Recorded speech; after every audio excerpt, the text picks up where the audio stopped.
안녕하십니까? 오늘은 환율에 관한 얘기보다는 최근 우리 경제에 일어나고 있는 응급조치 수단인 RP 매입을 얘기해 보려고 합니다. 이와 관련해서는 양적 완화나 또 그와 관련이 깊은 금리나 채권 등의 폭넓은 이야기를 해봐야 합니다.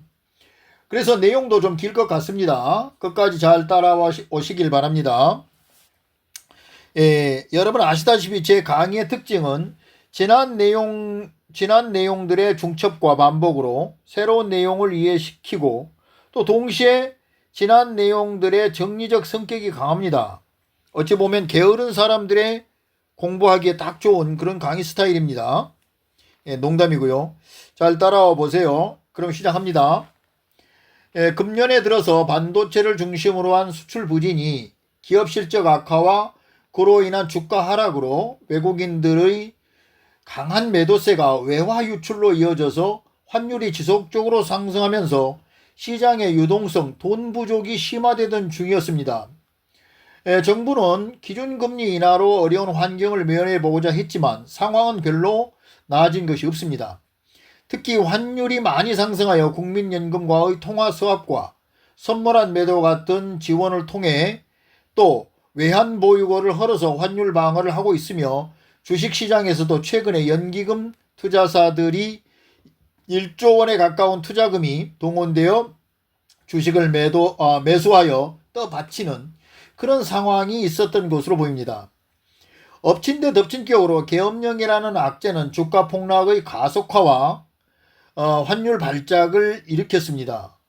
이제는 1,500원이 될 수 있다라는 그런 공포감마저 들기도 합니다. 경제적 이득이 더 이상 나아질 것이 없어 보이는 이유로 외국인들은 한국 자산을 다 팔아서 나가자라는 바이 코리아 러시가 일어나고 있는 것 같습니다. 따라서 정부 당국은 여러 금융 정책을 내놓고 있습니다. 그 중에서도 생소하게 보이는 것이 150조 원의 RP 매입을 통한 시장에 대한 유동성, 즉 돈의 공급 계획입니다. 4, 5일 전에 이미 10조 원의 규모의 RP를 매입했고 2주간 간격으로 10조 원씩 이어서 매입을 해 나가겠다는 것입니다. 그런데 우선 RP가 뭘까요? 이전에 채권편에서 우리 한국의 기준금리가 7일 만기 레포금리라고 하면서 RP, 리퍼처스 어그리먼트, 여기에 리퍼처스 이것은 리퍼처스 그 RP가 바로 그 리퍼처스의 약자 RP이고요. 우리말로는 그 리퍼처스가 재구매라는 뜻이라고 했습니다.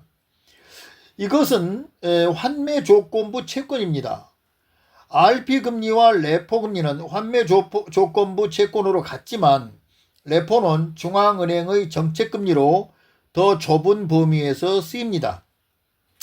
자, 다시 RP를 이번 상황에 맞춰 얘기를 좀 해보면 은행을 비롯해서 금융사가 갖고 있는 채권을 중앙은행인 한국은행이 매입합니다. 즉 사들입니다.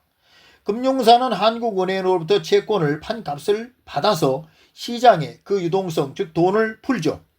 그 돈은 주식시장이든 채권시장이든 환율 방어에 쓰이든 또 물건을 사든 어딘가에 쓰일 것입니다. 그런데 이것은 본래는 예상치 않았던 돈이 풀린 것으로 시간이 경과하면서 경기 흐름에 즉 물가를 오르게 할 수 있다던가 하는 문제가 될 수 있습니다. 그래서 가능한 한 문제가 크게 발생하기 전에 다시 거두어 드려야 합니다. 응급처치가 끝났으니까요. 그래서 금융사는 한국은행에다 채권값을 되돌려 주고 다시 채권을 받아오는 것인데요. 이 과정은 금융사가 팔았던 채권을 다시 사는 것, 즉 재구매하는 것과 같습니다. 그래서 재구매를 조건으로 했던, 즉 환매 조건부 채권이라고 합니다. 이것은 일회성으로 끝나야 하는 응급처치입니다. 그런데 문제는 이것이 이어서 반복될 수 있다는 것입니다.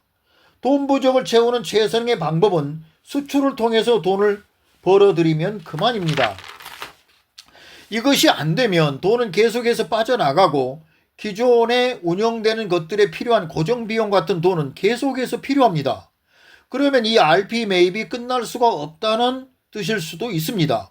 오히려 더 많이 오랜 동안 반복되면 한국판 양정화라는 비판을 받게 되는 것입니다. 지금으로는 그렇게 될 가능성이 커 보입니다. 그렇게 되면 시중에는 벌어온 돈이 아니라 새로 찍어낸 돈, 그런 돈의 성격을 가진 그 돈이 시중에 풀려서 화폐 가치 하락과 물가 상승을 동반하게 됩니다. 돈이 시중에 필요 이상으로 많이 풀리면 하이퍼 인플레이션을 맞을 수도 있습니다.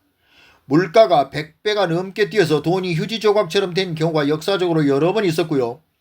2024년 12월 기준으로 아르헨티나 또는 이란, 베네수엘라나 에티오피아 같은 그런 국가는 3년 누적 인플레이션이 100%를 초과한 것으로 되어 있습니다.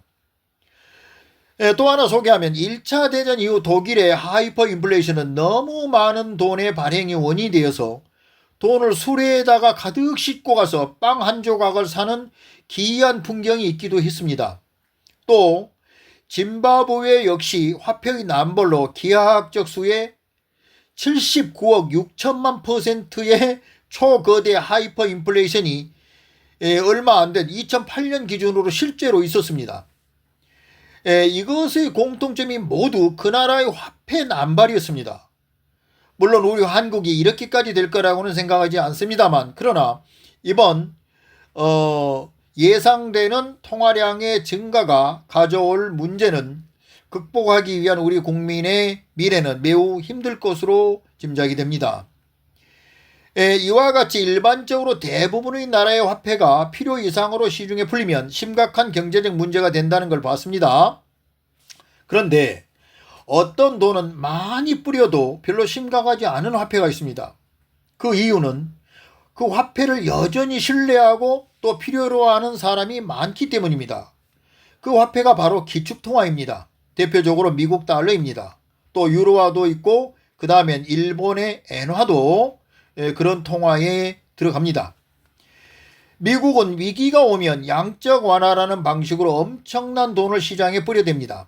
2008년 금융위기에는 1, 2, 3차에 걸쳐서 4.5조 달러를 또는 코로나 팬데믹 기간에는 7조 달러의 거액을 시장에 뿌리고도 화폐 가치에 별 문제가 없을 뿐더러 지금도 달러 강세가 금리를 인하하는 와중에도 지속되고 있습니다. 유로존도 유로화를 2012년, 13년 유럽 재정 위기 시에 양적 완화를 했지만 화폐 가치 하락이 크게 되지 않았습니다. 또 일본이야말로 양적 완화의 원조라고 할 수 있습니다. 1930년대 일본은 만주사변을 일으키면서 전쟁 지원금으로 사용하기 위해 양적 완화를 통해서 화폐를 발행했던 나라입니다. 이처럼 양적 완화라는 말이 사람들 사이에서 요즘 회자되고 있습니다. 오늘은 양적 완화가 무엇인지, 또 양적 완화와 관련이 깊은 채권과 금리 간의 작용 메커니즘을 한번 살펴보겠습니다.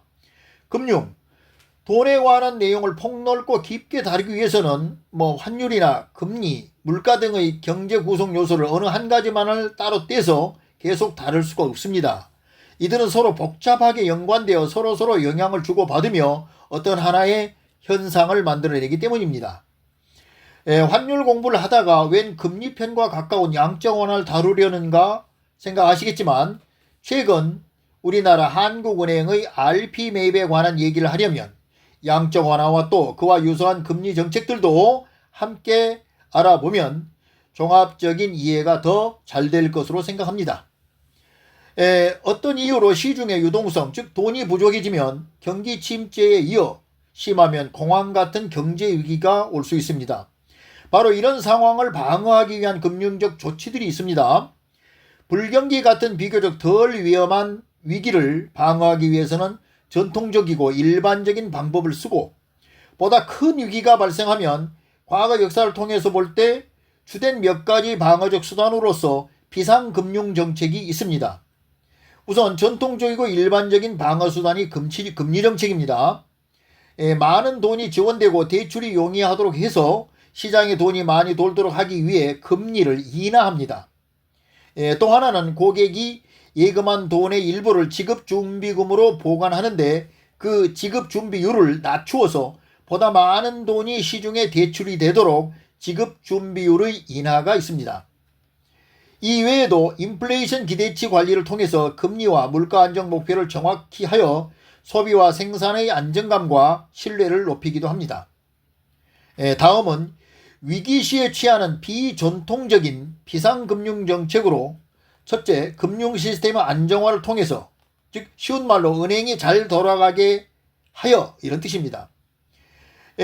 피처럼 돈을 뿜어주는 인체의 심장 같은 기능을 하는 은행을 정상화한다는 뜻입니다. 금융 시스템의 안정화를 통해서 자금의 흐름을 복원하고 은행 및 기업의 파산을 방지하고 또 소비자, 투자자의 신뢰 회복의 주요 수단으로 중앙은행이 시중은행 같은 금융기관에 직접 대출을 하거나 또 자산을 매입해서 유동성, 돈을 공급합니다. 두 번째는 금융기관 구제 및 구조조정으로 파산 위기의 금융기관을 국유화하기도 합니다. 2008년 금융위기에 AIG 및 여러 은행에 대한 구제금융을 지원했던 예가 있습니다. 특히 AIG는 은행이 아닌 보험회사입니다. 중앙은행이 돈을 직접 줄 수가 없는 구조입니다. 시중은행을 통해서 보험사에 대출이 되는 것이 통상적인 구조입니다. 그런데 2008년 금융위기에 AIG가 문제의 파생상품 보증을 많이 써서 구제하지 않으면 전체적으로 큰 혼란에 빠질 위험에 처해지자 이례적으로 중앙은행인 그 연준이 직접 자금을 지원했었습니다. 그리고 조금 전에 자산을 매입해서라는 말을 했는데요. 여기서 자산이 뭘까요? 자산의 종류가 많지만 여기서는 채권으로 하겠습니다. 일단 이걸 하나 알아둡시다. 어느 나라 어디서든 돈의 공급의 확대와 축소는 채권의 매매로 인한 금리의 상승과 하락의 결과라는 것입니다. 좀 어렵습니까? 자, 들어보세요. 국가이건 개인이건 그가 금리가 몇 퍼센트 얼마짜리 채권을 사고 파느냐에 따라서 시장에서 금리가 높아질 수도 낮아질 수도 있고, 이 금리는 높으면 대개는 돈이 돌지 않아서 부족해지고, 금리가 낮으면 돈을 빌리기가 쉬워서 시중의 유동성, 즉 돈이 풍부해지는 것입니다. 채권에는 국가가 발행하는 국채, 지방정부의 지방채, 회사가 발행하는 회사채 등 다양하며 신용도와 상환 만기에 따라서 금리가 결정됩니다. 예를 들어 가장 신용도가 높은 국채라면 동일한 만기를 가진 회사채에 비해서 금리가 낮습니다. 국채는 국가의 신용이므로 안전합니다. 회사채는 국채에 비해서 안전성이 떨어집니다. 안전성이 떨어지면 이자가 높습니다. 또 하나는 상환 만기, 즉 기간입니다. 돈을 갚을 기간이 짧으면 이자가 낮습니다. 돈을 떼일 위험이 낮기 때문입니다. 돈을 갚을 기간이 길면 돈을 못 받을 위험도가 높아집니다. 그것은 곧 높은 이자율로 나타납니다. 우리나라의 기준금리는 7일 만기 레포금리라고 있습니다. 그리고 현재 그 기준금리는 3.0%입니다. 중앙은행이 시중은행에 돈을 빌려줄 때 채권을 담보로 받고 돈을 빌려주고 7일 후에는 그 채권을 시중은행에 다시 가져오면서 빌린 돈을 갚습니다. 3.0%의 이 금리는 7일간의 채권금리입니다. 시장금리는 미국의 경우는 그 기준이 10년 만기 국채입니다. 미국이라는 신용도와 10년이라는 긴 기간이 반영되고 현재의 국채의 수요가 얼마나 강하냐, 즉 그 국채를 사려고 하는 사람이 얼마나 많으냐, 또는 반대로 그 국채를 팔려고 하는 사람이 많으냐 적으냐에 따라서 채권 가격이 오를 수도 내릴 수도 있습니다. 그거에 따라서 금리도 반대로 움직입니다. 기왕에 자세히 한 김에 생각해 봅시다. 채권 가격이 오른다는 것은 채권을 서로 사려고 하기 때문입니다. 이게 무슨 뜻입니까? 내가 돈을 주고, 즉 돈을 빌려주고 채권을 가져옵니다. 채권은 원금, 이자, 기간이 적힌 문서입니다. 나는 돈을 빌려준 사람이죠. 채권을 산다는 것은 곧 돈을 빌려준다는 것입니다. 서로 돈을 빌려주려고 한다는 것은, 즉 빌려주는 사람이 많다는 것은 이자가 쌀 수밖에 없습니다. 왜?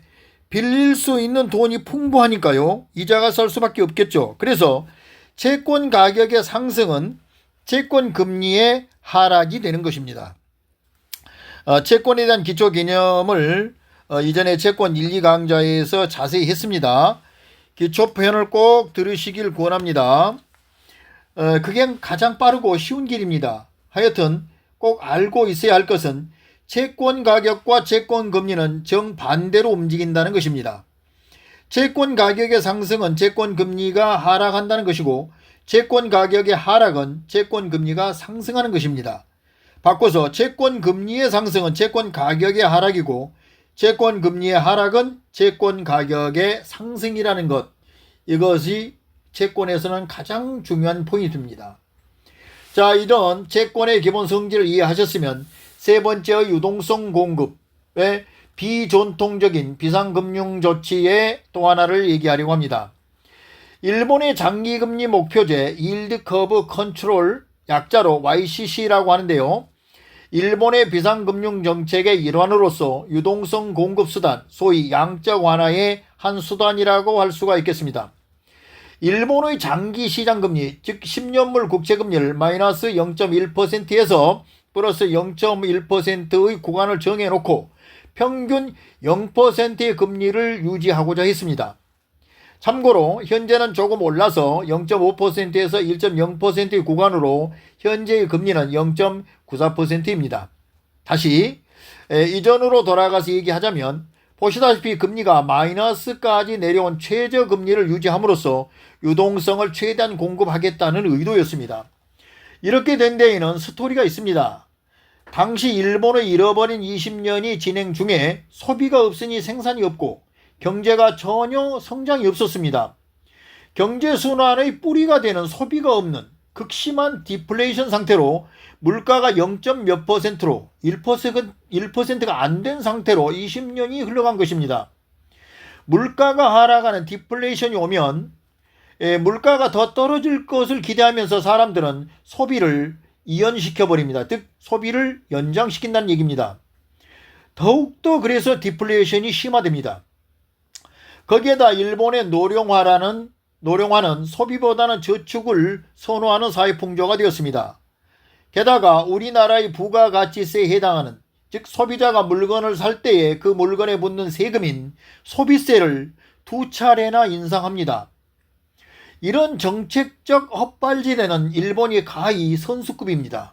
그래서 소비가 일어날 수가 없죠. 2012년이 되면서 일본 수상 아베 신조가 나타나서 아베노믹스를 합니다. 아베노믹스, 아베 경제정책 이런 뜻입니다. 내용은 물가가 2%가 될 때까지 돈을 무한정으로 풀겠다는 것이었습니다. 시장에 돈이 많으면 자연히 소비가 늘고 따라서 생산이 늘고 고용도 늘어서 경제의 선순환 구조를 만든다는 취지에서였습니다. 중앙은행의 권한은 돈을 신규로 발권하는 능력, 즉 돈을 찍어내는 권한이 있습니다. 중앙은행은 필요에 따라서 돈을 신규로 발행할 수가 있습니다. 발행은 반드시 자산이 담보가 되어야 합니다. 그래야 신규로 발행한 화폐가 시중에 유통되는 중에도 그 담보 자산을 다시 팔아서 다시 돈을 거두어 들여서 통화량을 조절할 수가 있기 때문입니다. 과거에는 주로 금이 담보가 되었지만 지금은 국가가 보증하는 국채를 담보로 돈을 발행합니다. 일본 중앙은행은 돈을 찍어서 시중의 국채, 즉 시중에는 은행이나 금융사들뿐만 아니라 개인들도 일본 국채를 많이 보유하고 있는데 이 국채를 목표치 물가 2%에 도달할 때까지 계속 사겠다는 것이었습니다. 그러면 국채를 팔고 받은 돈이 은행이나 금융사 개인들에게 풀려서 대출도 되고 해서 투자를 통하든 직접 소비를 하든 일단 소비부터 일어날 것을 기대하고 하는 경제정책이었습니다. 금리를 0% 심지어 마이너스까지 내려서 더 이상 금리로 돈을 푸는 한계에 도달했을 때에 하는 것이 바로 정부가 국채를 발행하면 중앙은행이 국채를 매입하면서 대신 돈을 발행하여 그 돈이 정부에 들어가서 정부가 어떤 형태로 시장의 유동성을 공급하는 것입니다. 그 돈으로 여러 가지 공적 사업을 할 수 있습니다. 쓰러져가는 기업에 돈을 주기도 하고 정부 주도의 건설 사업을 할 수도 있고 심지어는 현금을 가게에 직접 지급할 수도 있습니다. 재난지원금이나 코로나 팬데믹 때에 실제로 미국은 이 돈으로 각 가정에 돈을 지급하기도 했습니다. 이것이 양적 완화의 한 축입니다. 정부의 재정정책에 쓰인 도구가 되기도 한다는 것입니다. 다른 하나는 시중에 있는 국채를 중앙은행이 나서서 사들이면서 그 돈이 시장에 유통되게 하는 방법입니다. 좀 전에 정부가 발행하여 정부에게서 사들였다면 시중에 있는 국채를 중앙은행이 사들이는 방법이죠. 미국은 2008년 금융위기에 이 방법을 주로 사용했습니다. 시중에 있는 국채를 중앙은행이 사들였다는 것입니다. 또 국채뿐만이 아니라 MBS, 즉 주택저당채권입니다. 다른 말로 모기지 채권이라고도 하죠. 이런 채권을 사들여서 주택시장의 안정화도 신속하게 했습니다.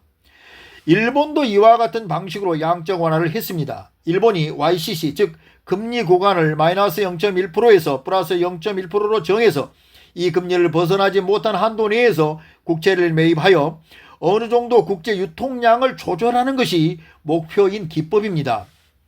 일본이 요즘도 계속하고 있는 YCC 금리 구간 목표제라는 양적 완화 방식을 얘기를 좀 해보고자 합니다.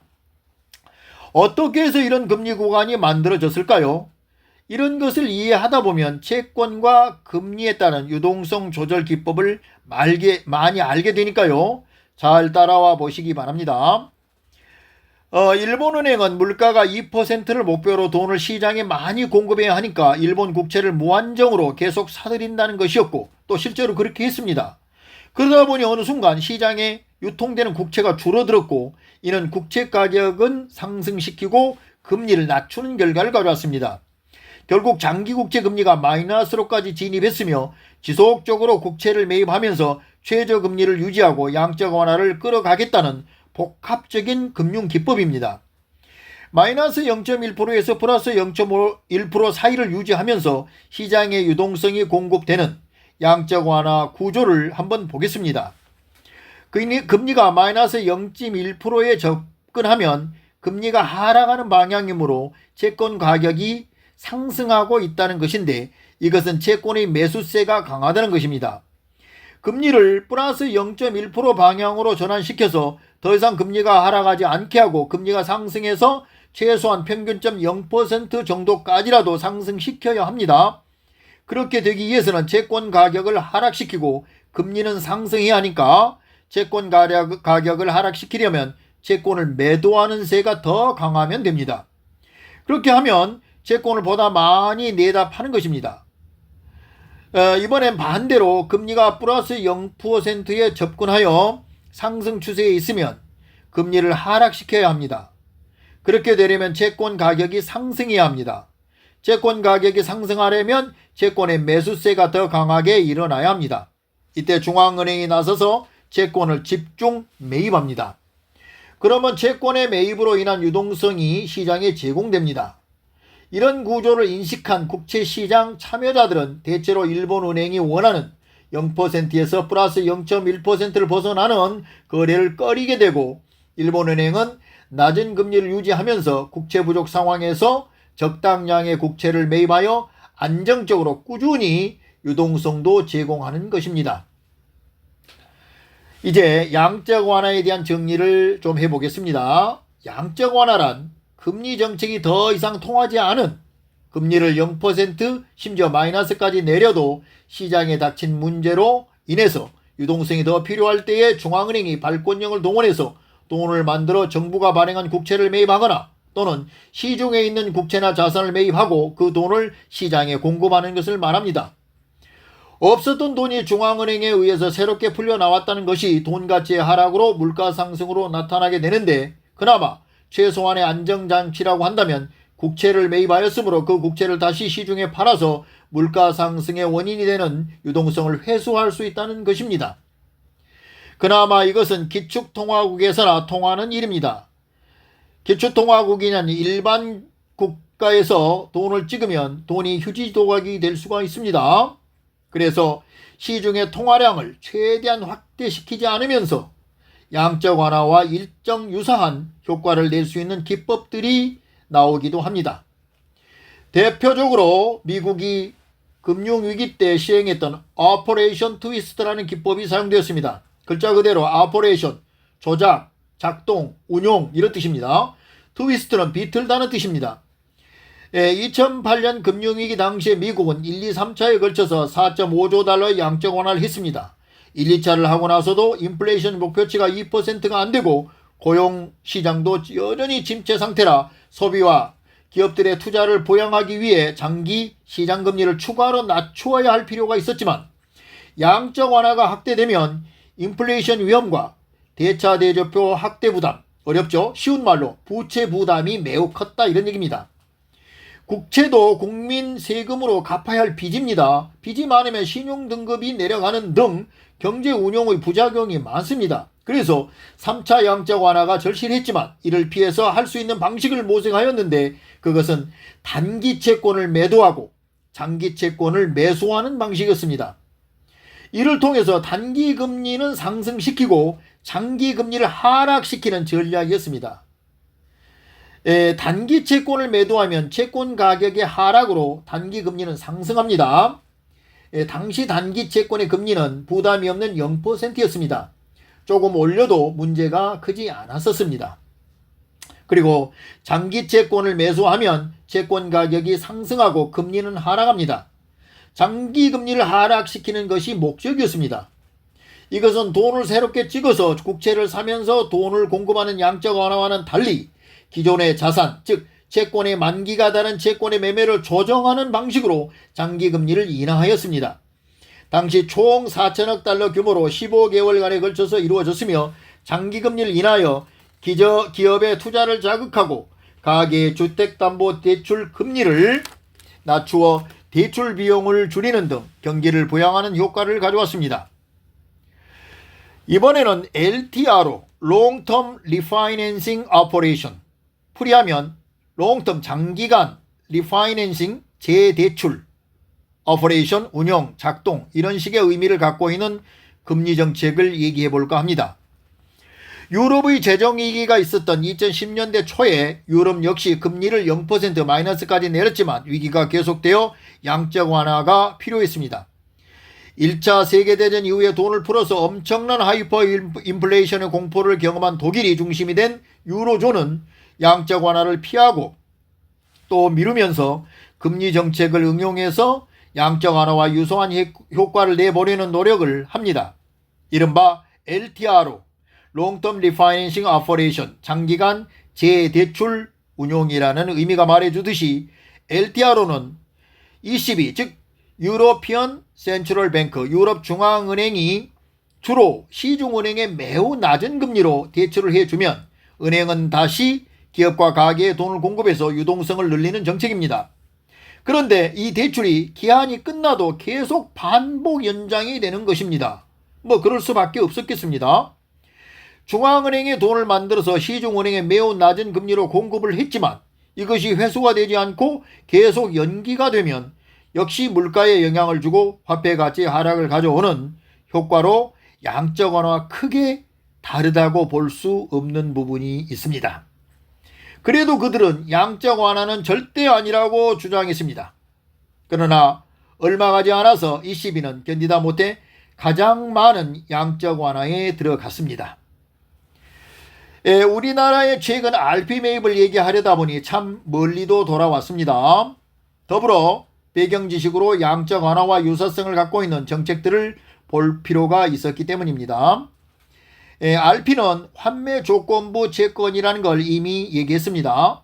최근에 한국은행이 총 150조를 돈을 들여 돈을 만들어서 RP 채권을 매입한다고 발표했습니다. 4, 5일 전에 이미 10조 원을 매입했고 이어서 2주간의 간격으로 계속 매입하겠다는 것입니다. 자, 쉽게 얘기해 보겠습니다. RP 매입에 필요한 돈은 한국은행에 찍어서 채권을 사들이고 채권값을 시중은행에 주면 그 돈은 시중에 풀려서 사용되는 것입니다. 이 돈은 경제 운영에 없었던 예외적인 돈으로서 새롭게 시장에 등장한 것입니다. 이것만으로도 그만큼의 화폐 가치 하락, 물가 상승, 환율 상승 등의 금융적인 부작용이 발생할 수 있습니다. 왜냐하면 화폐는 그 화폐를 대체할 수 있는 자산이 있어야, 즉 금이나 달러 같은 자산이 보유된 만큼 그 나라의 화폐가 늘어나야 가치의 하락 없이 잘 유지가 됩니다. 그런데 지금은 이런 자산들이 유출되어 돈이 모자라니까 이런 방식으로 시장에 돈을 찍어서 공급합니다.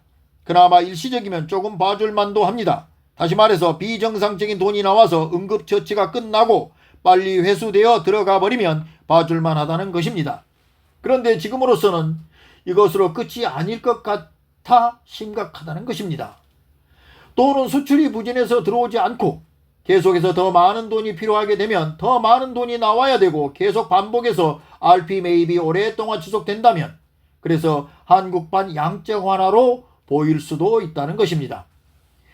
시중의 통화량이 대책 없이 늘어나면 돈은 그 가치를 잃어버립니다. 앞서 얘기했던 화폐 가치 하락으로 하이퍼 인플레이션을 겪은 나라들의 경우가 그렇습니다. 빨리 우리 경제가 회복되어 돈을 벌어들여야 합니다. 너무 늦으면 끔찍한 일이 벌어질 수가 있습니다. 우리나라의 산업은 매우 강하고 우수한 산업입니다. 거의 모든 분야의 산업이 다 있습니다. 첨단 반도체에서 우주산업, 자동차, 원자력, 조선업, 항공산업, 철강, 건설, 국방, 무기산업 이런 선진국 산업 모두를 다 갖추고 있습니다. 그런 한국이 반도체 하나 내세울 만한 대만에도 속수무책으로 밀리고 있습니다. 경제 전반을 다시 복원해야 합니다. 오늘은 양적 완화와 관련해서 금리와 채권 등이 복합적으로 또 다양한 기법으로 쓰인다는 것을 조금 폭넓게 살펴본 것 같습니다. 이 강좌만 몇 번 반복해서 내용의 80%만 이해하셔도 거시적 경제의 시야가 확 트일 수 있습니다. 반복이 천재를 만들고 반복이 부자를 만듭니다. 멋지고 품격 있는 부자, 스마트한 투자자, 여러분을 응원합니다. 긴 강의를 끝까지 경청해 주신 여러분 대단히 감사합니다.